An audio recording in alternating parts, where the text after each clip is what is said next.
حکمت نے اپنا گھر بنا لیا، اس نے اپنے ساتوں ستون تراش لیے ہیں، اس نے اپنے جانوروں کو ذبح کر لیا اور اپنی مے ملا کر تیار کر لی۔ اس نے اپنا دسترخوان بھی چن لیا، اس نے اپنی سہیلیوں کو روانہ کیا ہے۔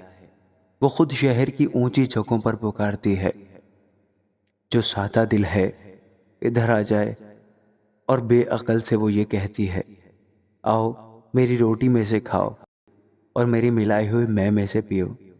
اے سادہ دلو، باز آؤ اور زندہ رہو اور فہم کی راہ پر چلو۔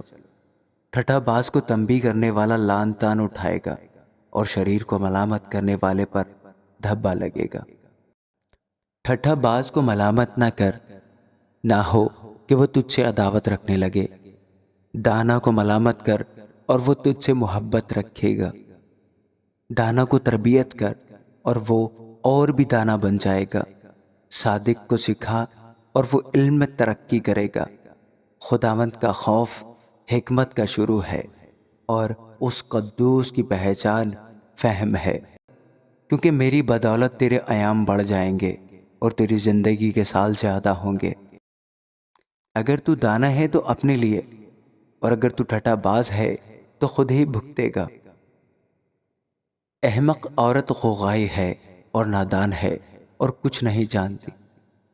وہ اپنے گھر کے دروازے پر شہر کی اونچی جگہوں میں بیٹھ جاتی ہے تاکہ آنے جانے والوں کو بلائے جو اپنے اپنے راستہ پر سیدھے جا رہے ہیں۔ سادہ دل ادھر آ جائیں، اور بے عقل سے وہ یہ کہتی ہے چوری کا پانی میٹھا ہے اور پوشیدگی کی روٹی لذیذ، پر وہ نہیں جانتا کہ وہاں مردے پڑے ہیں اور اس عورت کے مہمان پاتال کی تہ میں ہیں۔ آمین۔